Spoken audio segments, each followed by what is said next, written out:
గ్రంథం 60వ అధ్యాయం మొదటి వచనాన్ని చదువుదాం. నీకు వెలుగు వచ్చి ఉన్నది, లెమ్ము తేజరిల్లుము, యెహోవా మహిమ నీ మీద ఉదయించెను. హల్లెలూయా. యెహోవా మహిమ నీ మీద ఉదయించెను, లెమ్ము తేజరిల్లుము. దేవుడు తన బిడ్డలకి, తన సంఘానికి చివర ఇచ్చే ఆశీర్వాదం ఇవి ఏంటి అంటే మహిమ. దేవుడు తన బిడ్డలతో పంచుకునే సంపూర్ణ ఆశీర్వాదం చివరిగా మహిమ. హల్లెలూయా. అందుకని దేవుడు తన సంఘాన్ని మహిమ గలదిగా చూడాలి అనుకుంటున్నాడు. ఎఫెసీ పత్రికలో దేవుడు చెప్తున్నాడు, తన సంఘానికి వాక్యం చేత ఉదక స్నానం చేయిస్తూ చెప్పే మాట ఏంటి అంటే మహిమ గలదిగా దాన్ని చూడాలనుకుంటున్నాను. చూడండి, ఎఫెసీ పత్రిక 5వ అధ్యాయం 27వ వచనం. అటువలే క్రీస్తు కూడా సంఘాన్ని ప్రేమిస్తున్నాడు కాబట్టి అది కళంకం లేకుండా ఉండాలి, ముడత లేకుండా ఉండాలి, అట్టిది మచ్చ ఏది లేకుండా పరిశుద్ధంగా ఉండాలి, నిర్దోషంగా ఉండాలి, మహిమగల సంఘంగా ఉండాలని, దాన్ని తన ఎదుట నిలవబెట్టుకోవాలని వాక్యంతో ఉతక స్నానం చేసి దాన్ని పవిత్రపరిచి పరిశుద్ధపరచుటకే తన్ను తాను అప్పగించుకొనెను. దేవునికి స్తోత్రం. హల్లెలూయా. సంఘం ఎలా ఉండాలి? మహిమ గలదిగా ఉండాలి. అందుకనే చూడండి, 1 దెస్సలోనిక పత్రిక 2వ అధ్యాయం 11వ వచనంలో చెప్తున్నాడు, తన రాజ్యానికి మహిమకు మిమ్మల్ని పిలిచిన దేవునికి తగినట్టుగా మీరు నడుచుకోవాలని మీలో ప్రతి వాణిని నేను చేస్తున్నాను, హెచ్చరిస్తున్నాను. మహిమ గలదిగా కనబడాలి.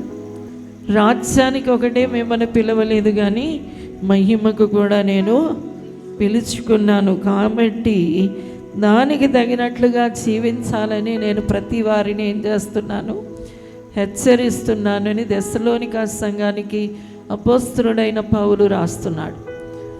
అంటే దేవుడు తన బిడ్డల్ని చివరికి ఎలా చూడాలి అనుకుంటున్నాడంటే ఒక మహిమగా చూడాలనుకుంటున్నాడు.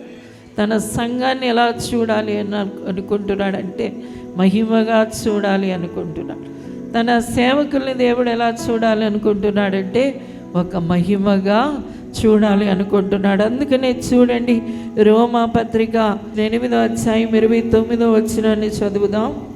ఎందుకనగా తన కుమారుడు అనేక సహోదరుల్లో జ్యేష్ఠుడగునట్లు దేవుడు ఎవరిని ముందు దేవుడు ఎరిగిన వారు తన కుమారుని స్వారూప్యము గలవారగునట్లు వారిని ముందుగా నిర్ణయించాను. ఎరిగిన తరువాత రెండవది ఏంటి అంటే దేవుడు నిర్ణయించుకోవడం కనబడుతూ ఉంది. తరువాత చూడండి, మరియు ఎవరిని ముందుగా నిర్ణయించెనో, ఎవరిని నిర్ణయించుకున్నాడో దేవుడు వారిని ఏం చేస్తాడట, పిలుచుకున్నాడు.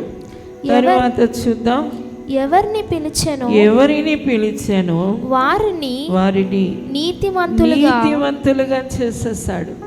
తరువాత నీతిమంతులు అనే స్థానంలో నిలబెట్టాడు. చివరిగా చూస్తే ఎవరిని నీతిమంతులుగా తీర్చాడో వారిని ఏం చేస్తున్నాడట, మహిమ పరుస్తున్నాడు. దేవునికి స్తోత్రం. హల్లెలూయా. కాబట్టి మునుపటి మందిరపు మహిమ కంటే కడపటి మందిరపు మహిమ ఏం చేస్తూ ఉంది, అధికం అవుతూ ఉంది, మించిపోతూ ఉంది.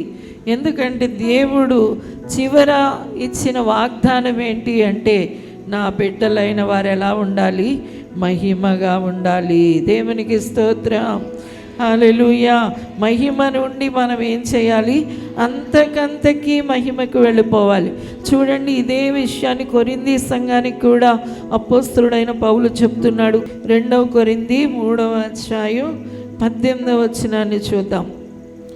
మనమందరము ముసుగులేని ముఖముతో ప్రభు యొక్క మహిమను అద్దం వలె ప్రతిఫలించుచు మహిమ నుండి అధిక మహిమను పొందుచు ప్రభువగు ఆత్మ చేత ఆ పోలికగానే మార్చబడుచున్నాము. మహిమ నుండి మనం ఏం చేస్తా ఉన్నాము? అధికమైన మహిమకు మార్చబడడానికి పరిశుద్ధాత్ముడు ఏం చేస్తా ఉన్నాడు అంటే మనల్ని నడిపిస్తున్నాడు అంటున్నాడు. హల్లెలూయా.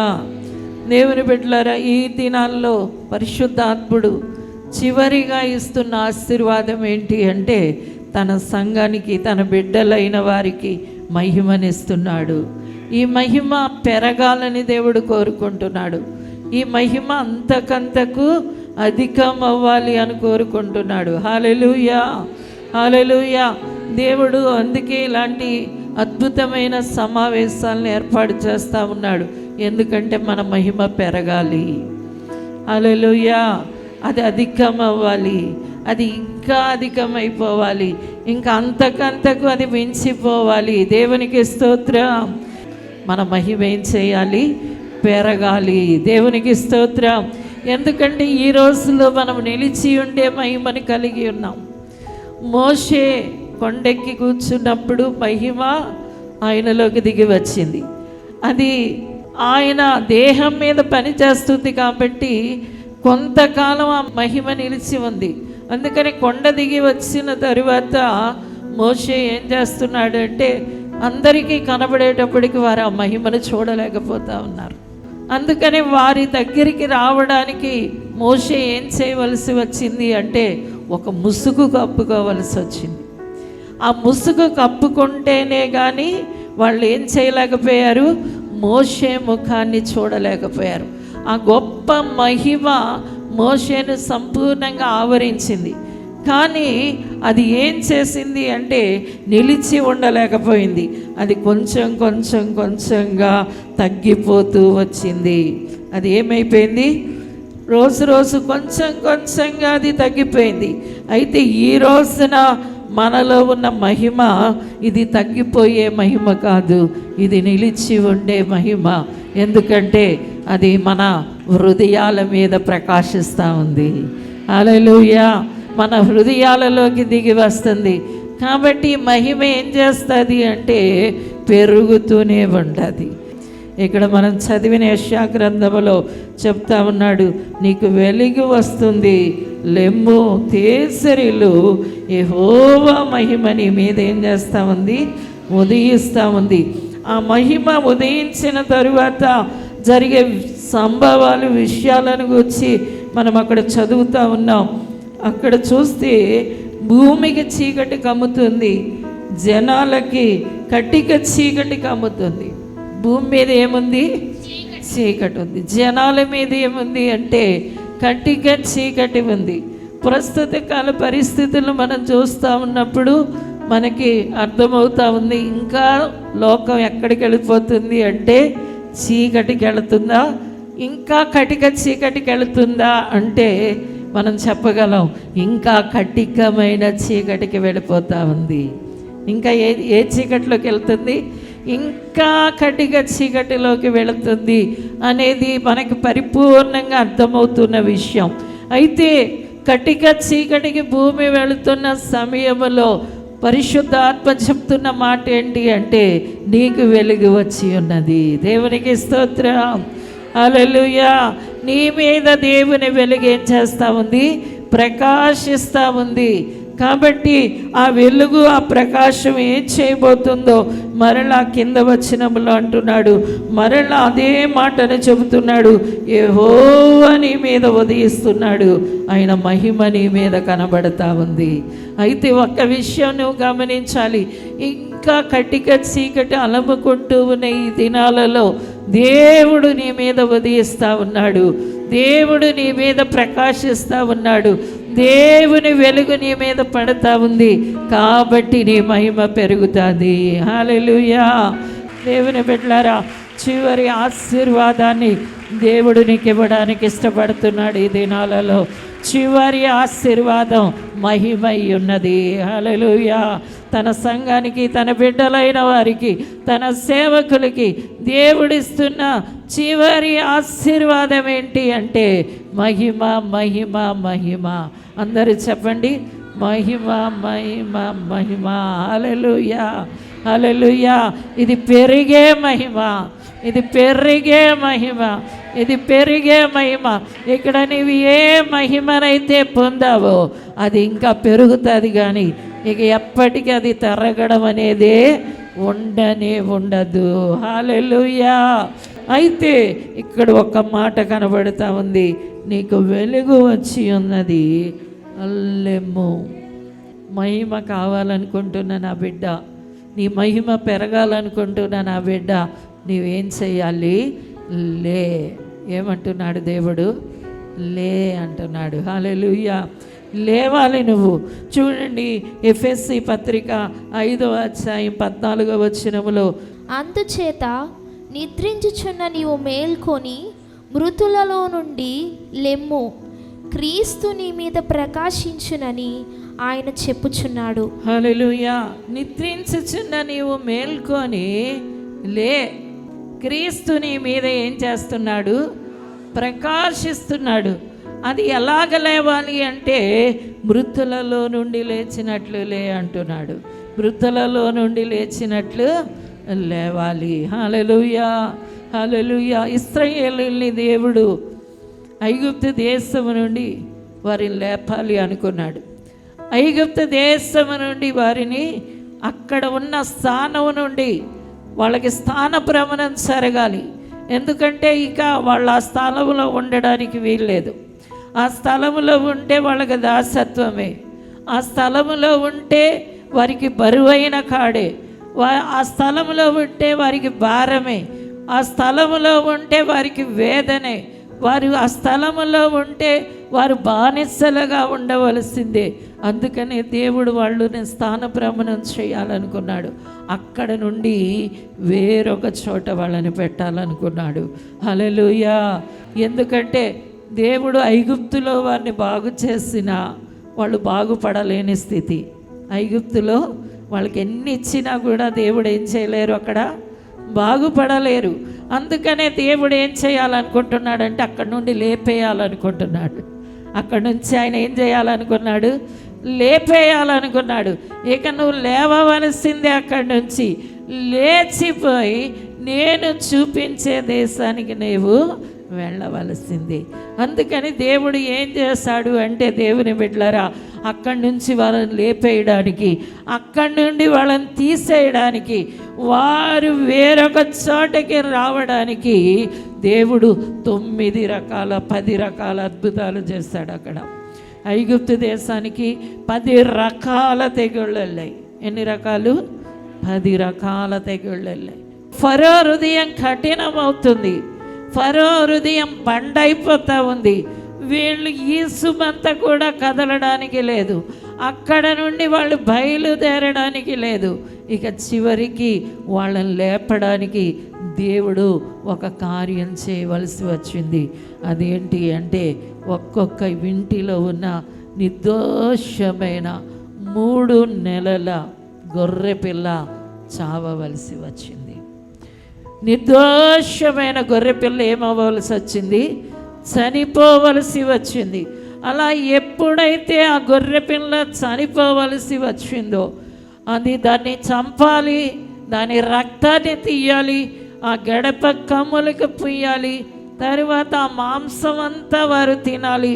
ఇలా ప్రతి ఇంటిలో 3 నెలల గొర్రె పిల్ల చనిపోయింది. దేవుని బిడ్డలారా, అలా చనిపోయిన తరువాత ఇశ్రాయేలుల్ని అక్కడి నుంచి ఆ దేశ ప్రజలే, ఆ ఐగుప్తీలే లేపేస్తున్నారు.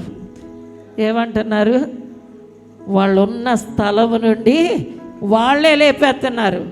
నువ్వు లేచిపో, నువ్వు పారిపో అని ఎవరు చెప్తున్నారు అంటే వాళ్ళే చెప్పేస్తున్నారు. అందుకని వాళ్ళని ఎంత తొందర చేశారు అంటే, మేము వెళ్ళాలి అంటే మీ దగ్గర ఉన్న బంగారాలు మాకు ఇచ్చేయాలి అన్నారు వీళ్ళు.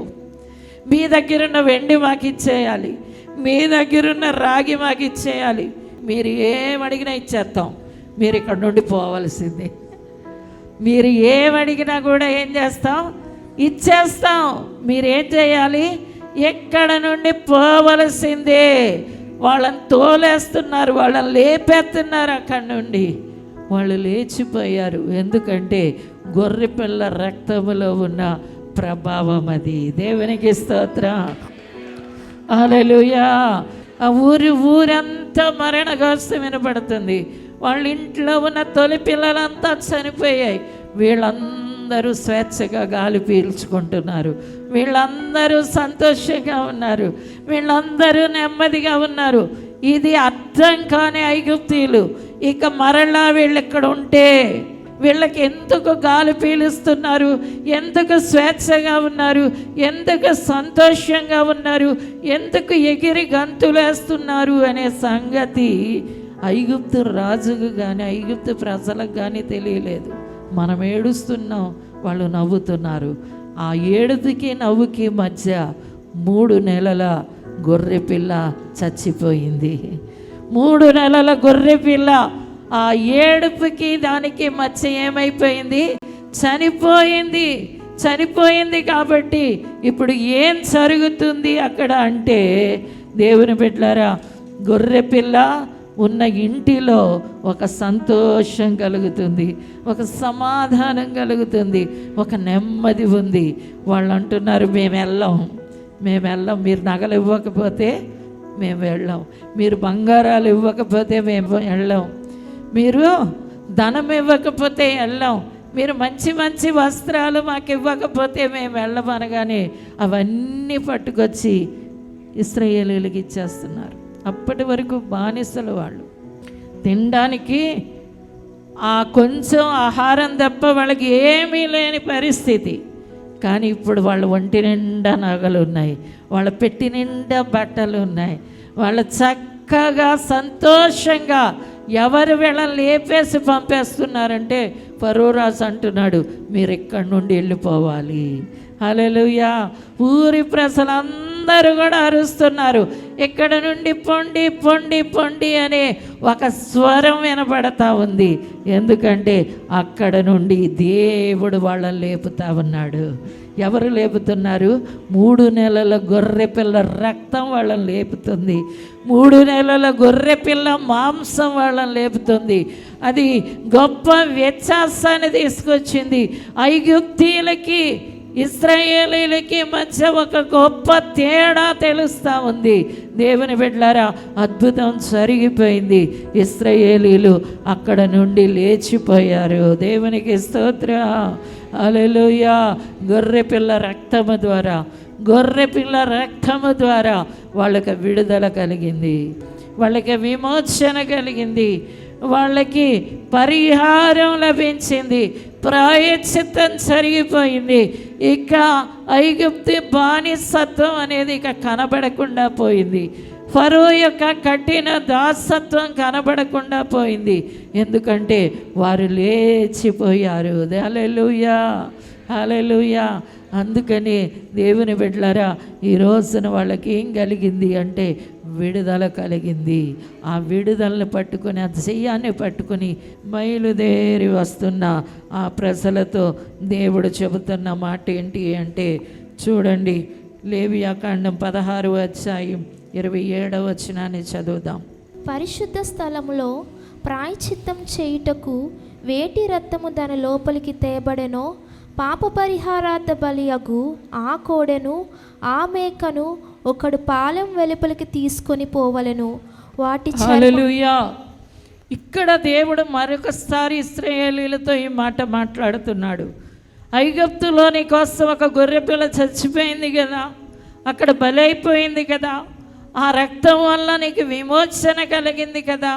అయితే దేవుడు లేవియాకాండంలో తన ప్రజలైన ఇశ్రాయేలీయులతో చెప్తున్న మాట ఏంటి అంటే, మీ పాప పరిహారార్థ బలిగా ఒక కోడెను తెచ్చుకొని అక్కడ ఒక మేకను మీరు వధించవలసి ఉంది అంటున్నాడు. హల్లెలూయా, హల్లెలూయా. పాప పరిహారార్థ బలిగా ఒక కోడెను వధించవలసి ఉంది. అప్పటికి ఇశ్రాయేలీయులకి ఒక విమోచన కలిగింది. అప్పటికేం కలిగింది చెప్పండి? విమోచన కలిగింది. ఈ మార్గ మధ్యలో వారి బలహీనతల్ని దేవుడు శుద్ధీకరించడానికి మరలా ఒక కోడిని ఏం చేయాలంటున్నాడు? వధించాలి అంటున్నాడు. హల్లెలూయా. అక్కడ కూడా వధించబడింది. తరువాత చూడండి, సంఖ్యాకాండం చదువుదాం, 19వ అధ్యాయం 1వ వచనం. యెహోవా మోషే అహరోనులకు ఇలాగు సెలవిచ్చెను. యెహోవా ఆజ్ఞాపించిన ధర్మశాస్త్ర విధి ఏదనగా, ఇశ్రాయేలీయులు కలంకం లేనిదియు మచ్చలేనిదియు ఎప్పుడునూ కాడి మోయనిదియునైనా ఎర్రని పెయ్యని నీ అంతగా తీసుకురా. ఎప్పుడు కాడి మోయని ఒక ఎర్రని పెయ్యి కావాలి. అది కూడా నీ కొరకేమవ్వాలి? వధించబడాలి. హల్లెలూయా. యేసుక్రీస్తులో ఉన్న ఒక సంపూర్ణ శుద్ధీకరణ మనకి ఇక్కడ కనబడుతుంది. ఈ రోజున ఇశ్రాయేలీయుల ప్రజలు ఇప్పటికీ కూడా ఎర్రని పెయ్య శుద్ధీకరణ కోసం వారు ఎదురు చూస్తున్నారు అనే విషయం మీ అందరికీ తెలుసు కదా. ఎర్రని పెయ్య అప్పటికే వారి కోసం వధించబడింది అనే సంగతి ఇప్పటి వరకు వాళ్ళు గ్రహింపకుండా ఉన్నారు. కానీ దేవునికి స్తోత్రం, దేవుడు మన కళ్ళు తెరిచాడు, మన మనోనేత్రాలు వెలిగించాడు, ఆయన మన హృదయాన్ని తెరిచాడు, మన ఆత్మ దీపం వెలిగింది. హల్లెలూయా. అందుకనే మన ఎర్రని పెయ్య మన కోసం వధించబడింది అనే సంగతి మనకు అర్థమయ్యింది. యేసు రక్తసిక్తమయ్యాడు. హల్లెలూయా. సిలువలో యేసయ్య పరిపూర్ణ బలి చెల్లించడానికి శిరస్సు నుంచి పాదాల వరకు ఆయన రక్తపు ముద్దయ్యాడు. అందుకనే ఆయన తలలో నుండి రక్తం కారింది, ఆయన చెవులలో నుండి రక్తం కారుతుంది. ఎందుకంటే చెంపలు పట్టుకొని లాగారు. ఆయన ముఖములో నుండి రక్తం కారుతూ ఉంది, 2 చేతులలో నుండి రక్తం కారుతూ ఉంది, కాళ్ళలో నుండి రక్తం కారుతూ ఉంది, ఆయనకి ప్రక్క నుండి రక్తం కారుతూ ఉంది. శిరస్సు నుండి పాదాల వరకు యేసు ప్రభు ఎలాగ కనబడుతున్నాడంటే రక్తపు ముద్దగా కనబడుతున్నాడు. హల్లెలూయా. ఎందుకోసము అంటే నీ ఆత్మ పరిపూర్ణంగా విడుదల పొందింది. అయితే నీవు ప్రాణముతో ఈ లోకములో జీవిస్తూ ఆ పరిపూర్ణతను సంతరించుకోలేక నీవు చేస్తున్న బలహీనమైన పనులన్నిటి శుద్ధీకరణ కొరకు ఒక పరిపూర్ణ శుద్ధీకరణ ఇవ్వడానికి దేవుడు ఆ బలియాగాన్ని తెలియచేశాడు. హల్లెలూయా. హల్లెలూయా. ఇప్పుడు ఇశ్రాయేలీయులు ఏమయ్యారు అంటే ఎర్రని పెయ్యతో నువ్వు పరిపూర్ణమైన శుద్ధీకరణ పొందుతున్నావు అని నిర్ధారింపబడుతుంది. హల్లెలూయా. హల్లెలూయా. అందుకని ఎఫెసీ పత్రికలో అంటున్నాడు, లే, మృతులలో నుండి లేచినట్లు లే. నిన్ను లేపడానికి ఒక గొర్రె వధించబడింది, పరిపూర్ణ యాగంగా వధించబడింది. శిరస్సు నుండి పాదాల వరకు రక్తంగా కనబడుతున్న గొర్రె కనబడుతూ ఉంది. కాబట్టి నీ శుద్ధీకరణ కోసం ఆనాడు ఇశ్రాయేలీయులు ఐగుప్తులో ఆ రాత్రి వారు గడప కమ్ములకు రాసుకున్న ఆ రక్తం వాళ్ళ ప్రాణాన్ని, వాళ్ళ ఆత్మను రక్షిస్తే, ఆ తరువాత శుద్ధీకరణ కోసం వారు ఏడాదికి ఒకసారి దేవుని సన్నిధికి వెళ్ళవలసి వచ్చింది. అప్పుడు వారు దాని ద్వారా ప్రక్షాళన చేయబడ్డారు. ఈ రోజున దేవుని బిడ్డలారా, ఒక పరిపూర్ణ నిబంధనలో మనమున్నాం, క్రొత్త నిబంధనలో మనమున్నాం. యేసు ప్రభు మన కొరకు బలి అయ్యాడు. ఆయన పరిశుద్ధ రక్తం చేత కడుగుకునే ప్రతి నరుడికి పరిపూర్ణ శుద్ధీకరణ ఉంది. హల్లెలూయా. హల్లెలూయా. అందుకనే తమ వస్త్రాలను ఏం చేశారట? ప్రకటన గ్రంథంలో కనబడుతున్న వాళ్ళు యేసు రక్తాన్ని బట్టి సాతాన్ని జయించారు. యేసు రక్తాన్ని బట్టి వస్త్రాలను ఏం చేశారు? వాళ్ళు ఉతుకుకున్నారు. హల్లెలూయా. హల్లెలూయా. అందుకనే రక్తంలో మునిగిన వాళ్ళు మనకి అక్కడ కనబడుతూ ఉన్నారు. దేవుని బిడ్డ, ఈ రోజున రక్తంలో కడగబడిన దేవుని బిడ్డగా నువ్వు కనబడుతూ ఉన్నప్పుడు ఏం కలుగుతుంది అంటే ఒక పరిపూర్ణ శుద్ధీకరణ కలగడమే కాదు, నీ మీదకి మహిమ వచ్చి దిగుతుంది. నీ మీద ఏం కనబడుతుంది చెప్పండి? మహిమ. హల్లెలూయా. అందుకనే దేవుడు అంటున్నాడు, లెమ్ము, తేజరిల్లు, యెహోవా మహిమ నీ మీద ఏం చేస్తుంది? ఉదయిస్తుంది. వెలుగు వచ్చింది. ఎవరి కోసము అంటే శుద్ధీకరణ పొందిన వారికి హృదయాలలోకి మహిమ దిగి రావడానికి సిద్ధంగా ఉంది. హల్లెలూయా.